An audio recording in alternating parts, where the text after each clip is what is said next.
Saya melihat kamu mendestruksi iman kekristenan yang dibangun oleh Petrus. Nah, kan curhat. Gitu. Enggak, sebentar, saya buktikan nanti. Saya buktikan. Keluaran 23 ayat 7, jauhkanlah dirimu dari perkataan dusta, oke? Dan janganlah membunuh orang yang tidak bersalah. Poinnya kan di situ. Iya. Maksud dari saya ini adalah pesan Tuhan melalui Musa kepada bangsa Israel. Menjauhi perkataan dusta. Oke? Jangan membunuh orang yang tidak bersalah. Oke? Kemudian Oke. Tuhan tidak membenarkan menghukum orang yang bersalah. Oke? Di ayat ke-8 ya, disebutkan di situ di ayat ke-8, janganlah menerima suap, karena suap membuat orang Buta. yang membalikan perkataan orang yang benar. Oke? Nah, Oke. apa maknanya di sini? Suap dan keadilan. Ini yang terjadi sama Yudas Iskariot. Zuma, kalau kamu tidak suka dengan Paulus, silahkanlah versimu. Tapi kamu membuat teori kristologi untuk sesuai dengan versimu. Ini keliru. Kenapa? Saya katakan tadi. Karena kamu tidak mengutip juga yang namanya konsep teologis yang dibangun oleh Petrus. Gitu loh. Sekarang Anda dudukkan perkara ini dulu, saudara. Anda dudukkan Keluaran 23 yang dikutip oleh Yesus ini di dalam Lukas 24 nomor 44. Kira-kira, baca sabar dulu. Kira-kira bisa nggak agama Kristen lolos di sini? Cuma paham nggak kristologi? Paham. Paham. Nah, artinya ada di tengah-tengah itu iman, dan iman itu Ya.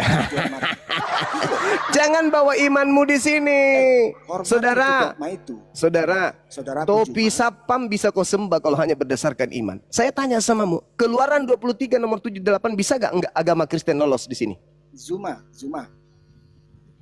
Yesus itu disalibkan, mati dan selesai dan seterusnya. Enggak, saya tanya, jangan kau bawa konsep itu. Saya tanya dulu, saudara. Saya tanya bahwa Yesus itu. Saya tanya sama saudara, Keluaran 23 nomor 78 bisa nggak lolos agama Kristen di sini? Jangan modal semangat. Jangan modal semangat kalau ilmu nggak ada, jangan. Coba dudukan agamamu di sini. Bisa nggak agamamu lolos di sini? Lihat. Pada akhirnya orang Israel menyalibkan Yesus. Enggak, jangan ke situ dulu. Sebentar. Kamu ingin menunjukkan bahwa Yesus itu jadi salib. Orang Kristen mendudukkan bahwa Yesus itu disalib. Kenapa sampai terjadi seperti itu? Karena Yesus ditanyai sama Israel, apa kamu Mesias? Yesus tidak menjawab. Pada akhirnya orang Israel menyalib karena ingin membuktikan bahwa benar nggak ini orang kalau disalib masih bisa selamat. Itu logiknya. Di situ loh iman itu loh, Pak Zuma. Anda mendestruksi konsep kekristenan yang dibangun oleh konsep kekristenan yang dibangun oleh Simon Petrus. Soal masalah Paulus itu kamu bilang Kristus, silakan saja versi ini. Ilmu kristologi itu jelas-jelas melenceng dari apa yang disampaikan oleh Petrus. Saya bertanya kepada saudara, polanya kan Yesus, bukan Bang Suma yang jadi pola, tapi Yesusnya yang menjadi kerangka berpikir kita sebagai orang yang datang belakangan. Kata Yesusnya dalam Lukas, harus terjadi apa yang tertulis tentang aku di dalam kitab Taurat kan? Bukan di Matius, Lukas, Markus, Roma, Galatia, Filipi, bukan. Tetapi di Taurat. Keluaran 23 itu kan jelas. Jangan kau percaya akan dusta. Maka kami dilarang percaya kepada Kristen. Karena Kristen dibangun di atas dusta. Apa itu? Loh? Iya, saya akan buktikan kalau agamamu itu berdiri di atas dusta. Kalau nggak dusta, nggak ada Kristen. Saya bertanggung jawab atas itu. Iya, kristologi itu salah, Zuma. Lah, kristologi itu apa menurutmu? Kristologi itu ilmu yang mempelajari tentang kekristenan. Ya itu dia. Maka ketika saya masuk ke dalam ranah itu, ternyata saya tak temukan bahwa Kristen salah memahami tentang Bibelnya. Bahkan mereka tidak paham tentang Bibel itu sendiri. Mereka hanya berlandaskan kepada doktrin dan dogma bapak-bapak gereja. Itu jelas. Kalau Anda menggunakan akal sehat, ilmu, sains, bagaimana kemudian Anda menguraikan kebenaran yang ada dalam kitab saudara, Anda akan keluar dari Kristen. Saya jamin itu. Anda hanya terlanjur Kristen dan Anda memiliki percaya diri yang sangat kuat. Kenapa? Ya di backingan Anda itu makhluk padang gurun. Wajar. Sekarang coba Anda dudukkan pernyataan Yesusnya di dalam Keluaran 23 nomor 7 nomor 8 itu. Bisa nggak? Bisa nggak agama Kristen masuk ke situ? Bisa nggak? Bohong jangan kau percaya, orang benar jangan kau bunuh. Yesus orang benar kan? Boleh nggak dibunuh Yesus? Menurut dalil ini boleh nggak? Saya sederhanakan. Saya sederhanakan. Menurut dalil Keluaran 23 yang sebagai referensi pengajaran Yesus dalam Lukas 24:44, boleh nggak Yesus dibunuh berdasarkan referensi tersebut? Jawab.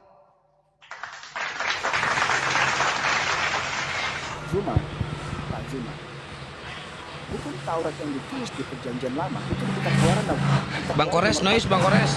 Woi, Iya, ditutup aja Dinda Kores. udah ditutup tapi dibuka lagi. Ya, saya ulangi.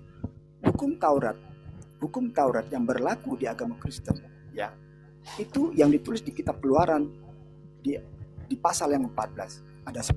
Itu berlaku. Tapi dilarang membunuh. Faktanya sampai sekarang ada orang membunuh.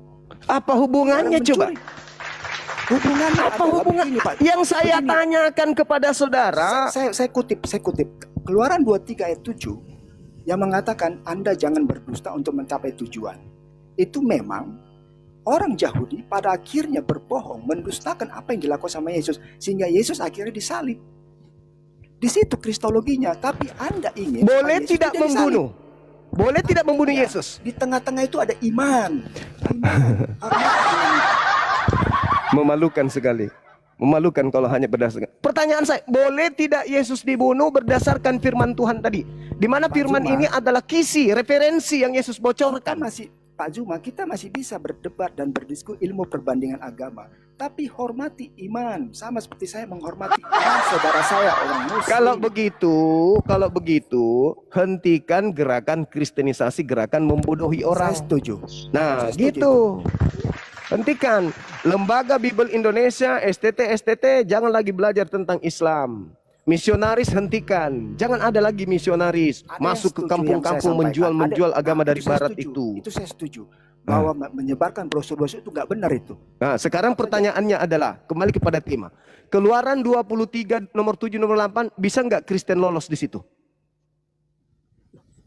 Begini Zuma, Tuhan memberikan perintah, menetapkan aturan, menetapkan dalil, tetap saja manusia membantahnya. Itulah Israel. Israel terjadi. Pertanyaan saya, boleh tidak Yesus, boleh tidak Kristen duduk di situ? Pertanyaannya, Kenapa tidak? perintahnya apa? Jangan membunuh Yesus. Jangan membunuh. Sebentar, Anda kan menarik Yesus sebagai objeknya kan? Yesus yang Lalu- mengatakan itu. Ini Yesus belum lahir di sini. Aduh Juma. Ini belum Hei lahir. saudara, Lukas 24 nomor 44, harus terjadi semua yang dikatakan tentang aku di Tadi dalam kamu bilang hukum Zuma, itu Taurat. Keluaran 23. Tadi katanya Keluaran 23, bukan Lukas. Yang mana nih sekarang? Yesusnya yang menjadikan Keluaran 23 itu sebagai referensi dalam beragama. Harus terjadi apa yang tertulis tentang aku di dalam Keluaran 23 nomor 7 nomor 28. Satu-satu dulu. Keluaran 23 ayat 7. Hah, Jangan menghukum orang yang benar. jangan menghukum orang yang salah dan jangan menunjukkan dusta. Salah Anda. Tadi kan Salah. pertanyaannya Jangan membunuh orang yang benar. Jangan membunuh orang yang tidak bersalah. Pertanyaan saya, boleh nggak Yesus dibunuh? Di situ tidak seperti itu katanya. Jangan membunuh orang yang tidak bersalah. Iya. Artinya, Boleh nggak yang membunuh bersalah- Yesus? Yang bersalahlah yang dihukum. Oke, boleh nggak membunuh Yesus? Yesus tidak bersalah. Boleh nggak Artinya, dibunuh? Secara logik Yesus tidak boleh harusnya dibunuh sesuai dengan aturan dalil tadi. Tetapi orang Israel membunuh. Nah, sekarang itu melanggar firman Tuhan atau memenuhi firman Tuhan? Ya kalau kita bicara logik ya melanggar, tapi kan dilakukan juga sama manusia. Melanggar. Berarti agama Kristen berdiri di atas pelanggaran firman Tuhan, betul? Tidak begitu konsep kristologinya. Makanya versimu membalikan untuk mengatakan bahwa Yesus itu jadi salib. Itu konsep Kristen yang salah. Sekarang kita iakan Yesus disalib. Pernyataan saya jelas. Dengan disalibnya Yesus, apakah itu melanggar firman Tuhan? secara logik melanggar. Berarti agama Kristen berdiri di atas pelanggaran terhadap firman Tuhan. Setuju nggak? Parsial iya, tetapi Tepuk tangan. Allah memiliki misi. Allah memiliki Apa? misi terhadap Yesus tadi. Apa misi? Coba Anda tunjukkan Itu di berarti mana misi Allah tentang Yesus. Di mana? Itu topik yang luas lagi, panjang Makanya lagi. itu topik yang ada di dalam mimbar gereja. Nggak boleh Anda bawa di sini kan itu doktrin, itu dogma. Saya katakan kepada saudara, pelek sepeda bisa Anda tuhankan kalau hanya berdasarkan keyakinan saja. Sayangnya agama Kristen terciduk berdiri di atas pelanggaran-pelanggaran terhadap firman-firman Tuhan. Saya perhatikan Selesai kita kan? Paul mendestruksi kristologi itu sendiri. Loh, Terutama yang apa yang kristologi? Kristologi apa Jelas. kristologi? jelas itu. Jelas. Kalau saya mendefinisikan itu ilmu yang mempelajari tentang kekristenan, oke. Ternyata Kristen setelah dipelajari adalah sebuah agama yang berdiri di atas panji pelanggaran terhadap firman Tuhan. Itu dalil. Anda sudah mengiyakan tadi. Saya juga belajar ismologinya. Saya Tidak juga ada belajar. urusan. Saya menganggap Tapi saya tidak anak mau, yang tidak saya mengerti tidak mau tentang mengatakan- Al-Quran belajar Islam. No, Apa no, bedanya no. dengan Edis? No, Apa no, no, bedanya dengan no. Edis? Apa Saya bedanya dengan belajar RK? ilmu Yang perbandingan, buta tapi tentang saya Al-Quran tapi menghormati. mengaku-ngaku belajar Islamologi. Saudara, saya Apa menghormati. artinya belajar Islamologi kalau hanya lulusan STT? Sekolah tipu-tipu. Apa? Itu yang saya bilang terminologi STT, sekolah tipu-tipu. Jadi memang Jelas. Coba kamu buka. Coba kau lihat bagaimana Islam diajarkan di sana. Apa itu enggak nipu? Bagaimana Islam kalian ajarkan di dalam STT? Apakah kalian tidak menipu? kamu usul kalau dalam belajar di STT yang diundang tuh ustadz belajar tentang Islam. Untuk apa kalian belajar STT? Untuk apa? Untuk apa kalian belajar Islamologi? Apa untungnya buat kalian kalau bukan Pendidikan untuk menghina dan agamanya, menghujat supaya Islam? tahu gitu loh. Supaya Apa? menghujat itu pelanggar undang-undang. Nah, itu materi di dalam STT tentang Islam. Itu. Nah, sekarang nggak usah terlalu jauh. Iyakan saja. Agama Kristen adalah agama yang berdiri di atas pelanggaran Tuhan, firman Tuhan. Sudah selesai. Betul? Iya dong. Ya, artinya bikinlah versimu sendiri karena kalau tadi kita bahas mengenai apa yang disampaikan oleh Allah itu dia permisi penebusan Bikin dosa, versimu itu sendiri. panjang sekali Itu fakta, itu fenomena Panjang yang sekali. ada.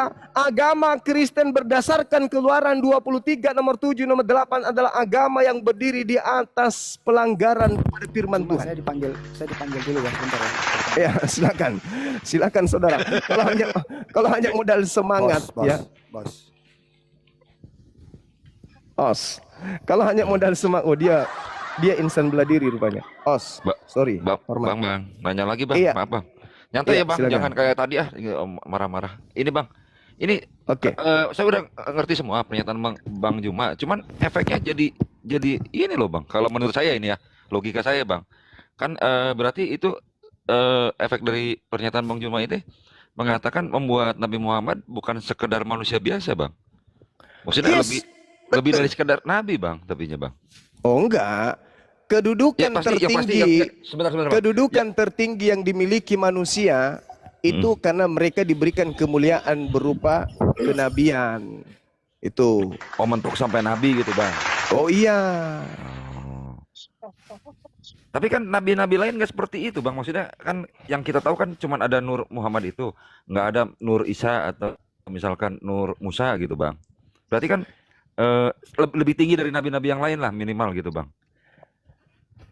Jadi gini, kalau Gimana, kita gimana, lihat Al-Quran surah Al-Ahzab, di situ diterangkan oleh Allah di ayat 45-46, Allah Subhanahu wa taala menjelaskan begini.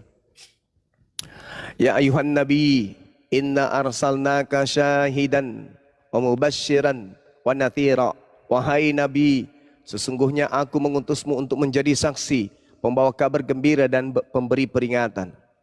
Wadaiyan ilallah biizni wasirajan munira, dan untuk menjadi penyeru kepada ajaran Allah dengan izinnya dan sebagai cahaya yang menerangi. Jadi seluruh nabi itu adalah nur. Seluruh nabi itu adalah cahaya. Seluruh nabi, bukan hanya Nabi Muhammad saja. Oh semuanya bang, semuanya bang. Iya. Itu. Makanya saya katakan kepada saudara, kedudukan seorang nabi itu adalah cahaya bagi seluruh alam semesta terhadap apa yang diuraikan Nur Muhammad tadi. Bukan berarti Nabi Muhammad yang menjadi seperti pemahaman orang Kristen dalam Yohanes 1 nomor 1, Yohanes 1 nomor 3, bukan. Iya justru itu Bang, maksud saya tuh begitu Bang. Kok Bukan di situ poinnya. bukan ya? Iya saudara. justru saya begini, makanya saya hadir lagi itu menanyakan, kok mirip jadinya Bang? Betul nggak kalau saya punya pemikiran seperti itu Bang? Maksudnya Iya, karena dengan Anda pengetahuan salah saya, ya. mentafsirkan Yohanes Ya, 1 ya, nomor ya. 3. Anda menganggap bahwasanya firman di situ adalah Yesus. Salah. Di situ bukan Yesus yang firman itu. Makanya tidak ada dalil di Bible Anda yang mengatakan pengakuan Yesus, aku adalah sang firman. Tidak ada. Cuma Nggak ada. pemahaman Kristen karena dipengaruhi oleh ajaran Paulus sehingga mengatakan Yesus itu adalah firman itu sendiri. Bukan. Coba. Orang Kristen diajarkan untuk mengkawinkan dua ajaran. Ajaran paganisme, ajaran tauhid, ajaran trinitas, ajaran tauhid. Di mana buktinya? Coba Anda lihat Filipi 2 nomor 6. Siapa yang menjadi manusia di situ? Yang menjadi manusia di situ bukan firman. Yang menjadi manusia di situ adalah dewa. Dewa itu mengosongkan dirinya menjadi daging. Sedangkan yang terjadi di dalam Yohanes 1 nomor 1, Yohanes 1 nomor 14 endingnya, firman itu menjadi daging. Sama seperti Matius 4 nomor 4, manusia itu adalah firman yang menjadi daging. Manusia tidak hidup dari roti saja, melainkan dari setiap firman yang keluar dari mulut Tuhan.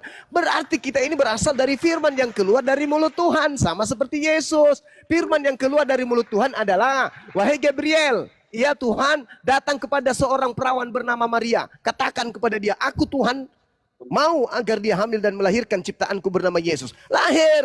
Maka dikatakan pada mulanya firman. Lalu kemudian pada mulanya firman ini, kehendak ini, aku hendak menciptakan manusia tanpa ayah. Turun, sampaikan kepada wanita Maria. Turun. Maka Maria hamil dan melahirkan manusia. Maka Yesus dikatakan pada mulanya adalah firman. Firman itu telah menjadi manusia. Jadilah Yesus.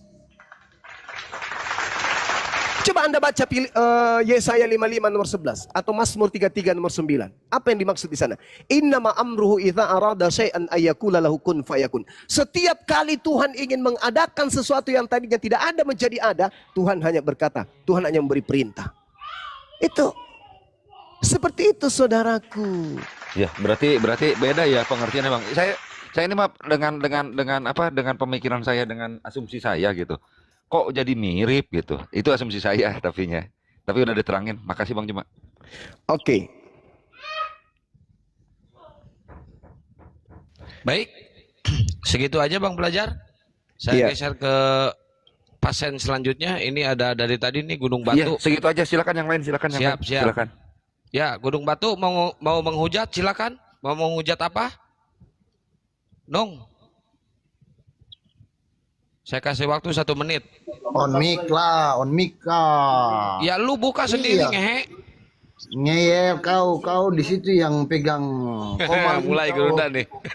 Iya, gerunda. Iya, Zuma. Apa dek? Ingat saya kan? Ingat saya kan? Ingat Kau Kristen, ingat saya ingat kan, kamu. semua? Iya. Iya, ingat saya. Saya orang yang suka menghujat kau. Zuma, boleh? Kau jelaskan dulu. Aku sendiri kan Nur gerunda. Muhammad itu seperti apa? Nur Muhammad itu. Sederhana itu. Itu dua Sederhana, kata. Nur artinya cahaya. Cahaya, iya. Muhammad artinya yang Artinya terpuji atau Yang terpuji. terpuji. Jadi Oh, Nur Muhammad begitu. cahaya mulia Berarti atau cahaya terpuji. Cahaya yang terpuji. Ye, Begitu. ya iya. Oke. Lu mau apa lagi? Oke. Di manakah kau jelaskan Muhammad itu dulu setara dengan nur cahaya, berarti itu setara dengan Apa orang Allah ini? itu. Kau harus apa kau ini kau jelaskan dulu. Siapa yang mengatakan Nabi Muhammad itu adalah Allah? Saya tidak bilang Muhammad Terus? itu Allah. Kau kan bilang bahwa Muhammad itu adalah nur. Berarti nur itu setara dengan Allah. Karena apa? Allah itu cahaya. Aduh, Allah itu adalah pemahaman tidak pagan. Pagan apa kau bicara dulu, kau terangkan dulu. Akulah terang dunia. Disembah. Itu Alkitab yang bilang aku adalah terang dunia. Terang dunia itu matahari, bukan Muhammad terang Yesus. dunia. Bukan Muhammad terang dunia. Lucu inti, kenapa kamu yang sewot? Lah saya tanya, yang terang dunia itu Allah, bukan Muhammad. Yang sewot malah kamu, bukan saya. Terang dunia itu adalah matahari. Hei, Alkitab itu sudah mencatat tentang Udah, proses penciptaan. ribut kau. Udah apa kau? Oh kau. Hei, Al-Quranmu mengatakan pelajarilah. Kasihan kali. Mencari kelemahan Islam nggak akan pernah bisa.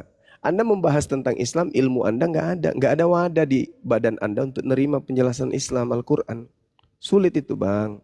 Adalah lebih baik Anda berpikir pencipta langit dan bumi turun ke bumi, isap puting. Itu aja yang Anda pikirkan. Kok bisa? Itu Anda pikir. Kok bisa Tuhan turun ke bumi isap?